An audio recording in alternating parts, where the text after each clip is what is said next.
try to protect your kids. Parents really hate to see their kids cry, especially when they can prevent it from happening. But there comes a point in which parents realize that their child has to learn the consequence of their actions. And if that means that they get hurt, they have to grow from that and see what their choices that they make mean. And this is what we see here in the parable of the prodigal son. So the son, as we saw in the first part, thinks that he is entitled to his half of his dad's money. Because let's face it, parents take a long time to die. And he doesn't want to wait for that to happen. He's like, I totally deserve it now. So he's like, Dad, give me the money. And his dad doesn't argue with him. He's just like, okay, here's your money. Do whatever you want with it. That's fine. Doesn't try to stop him, which is probably what his instinct is. Because let's face it, sometimes our kids do stupid things. So he lets him go. I'm not talking about you, Owen. Don't you dare tell a story. I won't tell that story, but I'll tell people later.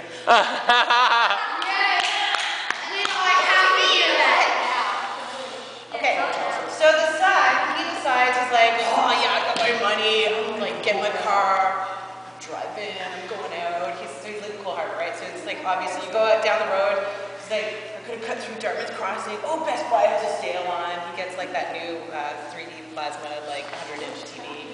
Gets a new MacBook, because they're awesome. And he gets in the car and he's driving, and he gets over, and he's like, oh, I'm going to get that suite at the Sheraton. So he books out the suite at the Sheraton, doesn't have an end date on it, so he's just there. And, then he ends up meeting a bunch of friends, and they party in the room, and he Charlie Sheens it up, and it's all awesome, right? And there's a few people in the room that do that. That's great. Okay, so then what happens? The hotel manager knocks on his door, and is like, dude, you owe us money. And he's kind of screwed, right? So what does he do? Goes back to Coal Harbor. Before he does it, he tries to get a job. Times are tough. He's not getting a good job. It's not working. So he decides he's going to go back to Coal Harbor. And he literally is like crawling back to his father. And he's, there, and he's on his hands and knees. He's got his arms outstretched to his father. Let's stop there for a second. Any of you guys have any younger brothers or sisters, or you see those little kids, right? Yeah. Okay. So you know when you're like this big, and you're really cute, and you're learning how to, you don't remember this, but they're learning how to walk, right? So their parents are holding them double-handed. It's all cute. On their face. They got food on their face or whatever. And it eventually comes a point where they need one hand, right? They're walking, it's one hand. And then the point comes, it's one finger, because, they don't need you as much. And then eventually the point comes in which the parent has to let go. And it's a little scary, right? Because there's so many different variables at play with our kids when they decide they can walk on their own. For example, they could run out into the street. Scary moment for parents. Very scary moment for parents. If they don't fall out into the street, they could still fall in the driveway and scrape up their knees. Or they could open up the door when you're asleep and walk out and get lost. It happens. But usually what parents do is while their children are learning how to walk, they try to, guide them along. If they get distracted by stuff, you're in the mall, especially this time of year, it's like, I gotta have it. They try to gently prod them, pull them, pick them up, and guide them in a certain direction. So parents are always ready to sort of jump in when they have to. Because, like I said earlier, parents don't want to see us, most parents don't want to see us go through pain. And it's a really hard thing for parents to deal with, watching our children be in pain and hurt. And if we look back to the story, a lot of parents actually want us to be like the older son. Because the older son, he seems like he's respectful, right? He stays at home, carries on the family business. He's there. He respects his parents, and he's doing what he should do. But the older son, well, he got some issues, right? So we see in the third group, he's got issues, right? He he's like, I do everything for you. I stay here. I do what you want me to do. Where's my reward? And I'm sure a lot of us have kind of been in a situation like that. And then there's times where we're like the prodigal son, we're the younger son. And we get upset when we don't get what we want, you know? We expect our parents to give us food, cell phones, college education, whatever we want, right? And we get kind of ticked off with them when they're like, well, if you want to go on the computer, you have to do your homework first. Or you have to clean up your room before you can go out with your friends. And we kind of think like we're entitled to our entitlements. You ever heard that? Entitled to your entitlements? That's politicians. Anyways. So sometimes we're the younger brother and sometimes we're the older brother. And sometimes when we're the older brother, we get mad at our other siblings because they're getting more attention from our parents. Even if they're doing things that are bad, they're still getting attention, and it kind of drives us nuts.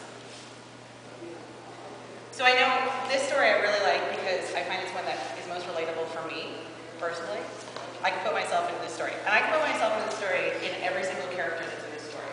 So the three characters in the story are the father, the older son, and the younger son. I don't know if you guys have ever thought about this parable and put yourself in it. It's a really neat thing to put yourself into this story. So, probably I relate most to the older brother. I have a brother who often gets rewarded by doing less. My brother's great, but I think as we've gotten older, we've kind of, like, it doesn't bug me anymore. What? He's tall, whatever. Bless you. Anyway, my brother used to, like he wrecked a car, and it was like my parents paid for it. My brother racked up his visa bill, my parents paid for it. And it was like, I paid for my university, and hello, like, where's my reward for doing that? When my brother comes home, he lives in Toronto, when he comes home, it's like, oh, let's throw a parade, because he's coming home. Now I've gotten over that, and I realize, well, he lives in Toronto, and I live here, and I have to deal with that. I'm sure when I was a teenager, I was the younger son. I want. I don't care if it's a snowstorm, you're taking me to the mall. Those kind of things. Now that I'm older and a parent, I kind of put myself more in that parent role. Knowing that my kids are going to do stupid things and have done stupid things, but at the end of the day, I'm not even looking at them. At the end of the day, if they're safe and sound and have realized what their errors were and are willing to journey forward from them, then it's all good. Okay? I'm not saying you can do whatever you want. I'm just saying. Got that? If there's anything I'll tell the story later. Okay. Ask me about Bobby Pins. Okay. So. Ask me about what? Bobby Pins. Focus.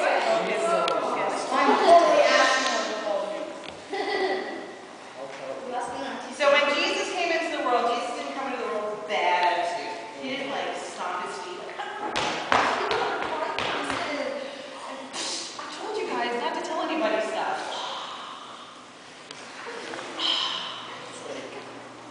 It's important to remember that everything Jesus did, gangster on people.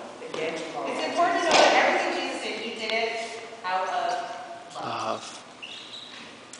And he is one of the Father, so that means that he's part of God's loving plan for us. And that means that you're part of God's loving plan. So today's parables, we had three things that were lost. What was the first thing? Yell it out. Money. Sheep. Second thing was? Money. Coin. And the third thing is? Person. No, well. That is the money. That's the money. So Dave hit on it. I was like, Dave. Which is good though. Because the sheep and the coin didn't really have any choice in being lost. Because as Dave touched on, sheep are stupid. And they see Skittles and they go and eat them, right? Or at least that's what I thought he was talking about. I'm not sure. That's awesome. I got distracted. Grass, Awesome. Skittles, Field of Skittles. kids, sheep, kind of stupid. So the sheep just kind of, they wander around because it looks good over here.